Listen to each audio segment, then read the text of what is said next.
साठी नाही का वाल शेंगा तोडू थोड्या. चल ना मगाशी सांगायचं ना अंधार पडला आता. नाही आणखी नाही पडला. ते पाहुणे आले आपण बसलो. हा मग आता काही पाहुणे आले बसायला नको का? मी ते नाही म्हणत तुम्हाला उशीर का झाला ते सांगते मी. हे पा आमचे हे पा वाल शेंगा किती मोठ्या मोठ्याले झाल्यात. हा एक वेल आहे इकडं पूर्ण मोठा आणि तिकडे एक वेल आहे पा. त्यात तो वेल तर तुम्हाला माहितीच आहे कुठे आहे म्हणून तो. आणि हा पा किती मोठा झालाय. पण इथं कधी स्टूल लागण आहे ना. स्टूल आणावं लागेल. हे इकडून तुझा हात पुरला तर पाय माझा नाही पुरत. काढा ना काढा ना. हातच पुरत नाही. कसं काय खाली घे ना थोडंसं. स्टूल आणावं लागेल. स्टूल आणा सांग त्याला. घे काढून आवर पटापट उशीर झालाय. हा काढ काढ. भाजी पुरत्या काढ बाकीच्या मग नंतर उद्यात वाढता येतील. चालन चालन. आणि भाजीला पातळ भाजीला सकाळी काढता येईन आता सध्या. हां हां तेवढं काढू. तिकडच्या वाड्याला असणार. तिकडच्या वाड्याला बघू आपण. बरं चालेल.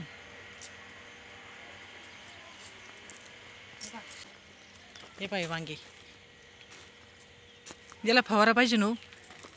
कारण की त्या दिवशी नेलते ना मी अशी कीड लागलेली याला. हे पहा वांगे किती मस्त आहेत. आम्ही वर्षभर वांगे खातो पण आता बरेच लोक आता चंपाषष्ठीपासून खाणार आहेत वांगे बरं का. आता चंपाषष्ठी आली आता वांगे खायला सुरुवात होतील लोकांची. आपली वांगी यायला सुरुवात झाली पण त्याला फवारा पाहिजे ना आता.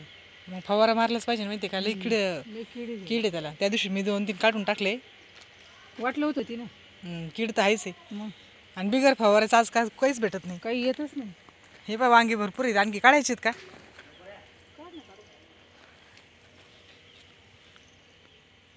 सकाळची एक भाजी झाली तरी बस डब्याला तिचे. वाल शेंगा काही नाही गाण्यात आहेत पण किती उंच आहेत पाहिजे त्या. त्याला काहीतरी लागणार आहे. स्टूल आणावं लागेल त्याला. स्टूल तिकडच्या वाल्याला बघू चला. येऊ चला तिकडे आहे का बघून येऊ. इकडे तिकडे पहा बरं का बिबट्याचं. बिबट्या किती मोठा माणूस असो त्याच्यावर वार करतोय माहिती का. आपल्याला वाटतं आपण उंच आहे म्हणून आपल्याला करणार नाही. आता ते सर मगाशी बाहेर गेले तेव्हा सांगत होते ना.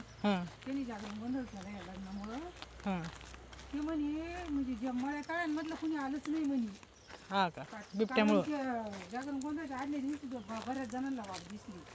त्याच्यामुळे जागरण गोंधळ दिवशी कोणीच आलं नाही. हायच आहे बिबट्या आपण म्हणतो पण हायच आहे.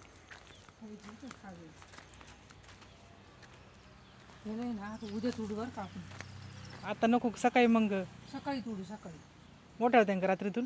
मोठ्या होण्यापेक्षा आता अंधार पडायला लागला नको आता वेळेला हात घालायला. हे पहा आमचं रान संध्याकाळची वेळेस 6 वाजलेत ना. चला लसणाकडे एक चक्कर मारू.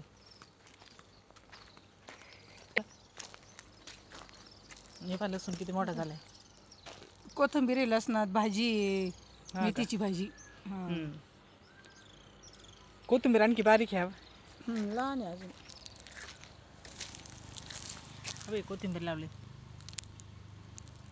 मोठे झाले मस्त. हे वेन कढीला सगळे हे कढीला सगळीकडे कोथिंबीरची नाही.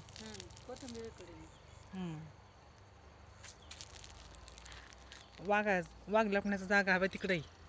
जे सब स्टेशनची तिथं ती रूम दिसते ना तिथं वाघ लपलेला असतो. वन अधिकाऱ्याला सांगितलं पाहिजे बरं का. संध्याकाळी येऊन पाच जा. पण तेचला पण बसतेत. बिबट्या निघलो तेचला पण बसायला लागले आता. मग ते काय करतील. ते काय बिबट्याच्या हवाली होतील. नाही होणार पण मग पिंजरा लावायला पाहिजे ना. पिंजरा लावल्यावर बी त्याला तिथं काहीतरी शिकार पाहिजे ठेवायली. पण तसं ते काय म्हणतात माहिती का वनाधिकारी लोक बरेच बघितले ना मी. तर ते म्हणतात शिकार तुम्हीच ठेवा आणि आम्ही फक्त पिंजरा आणून देतोय. शिकार काय ठेवायचं. कोंबड्याच ठेवतो जास्त करून. 1-2 कोंबड्या.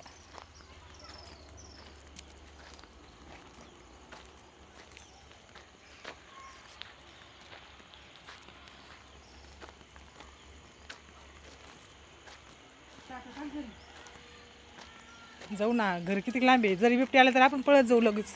काय पळू शकणार नाही आपण. पळू शकत नाही काही. काय मग त्याच्यासमोर उभं राहू काय? मग कमी शेंगा घेऊ दे. हे पा 3च वांगे निघलेत, ते पण बारीक बारीक देवच्या डब्यापुरते निघलेत. आणि वाला शेंगा आता ह्या उद्या काढू, कारण की याच्यावर चढावं लागणार आहे आम्हाला. कोणाला तरी चढवून मग ते शेंगा काढावं लागतात. उंचही झालेली हे बा, इथून किती उंच साईज आहे त्याची. चला मग आता जातो आम्ही आता घरी. आई गेलेत पुढं.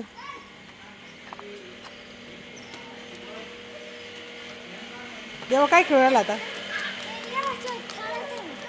ए लई फास्ट नका पळू. हे बा पोरांचा किती मस्त खेळ चालू आहे संध्याकाळचा.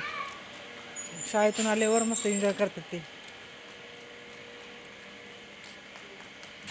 पकडापकडी खेळ राहिले तुम्ही.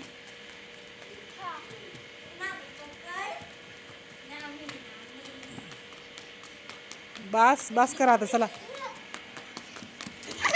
बास राम राम बास बास.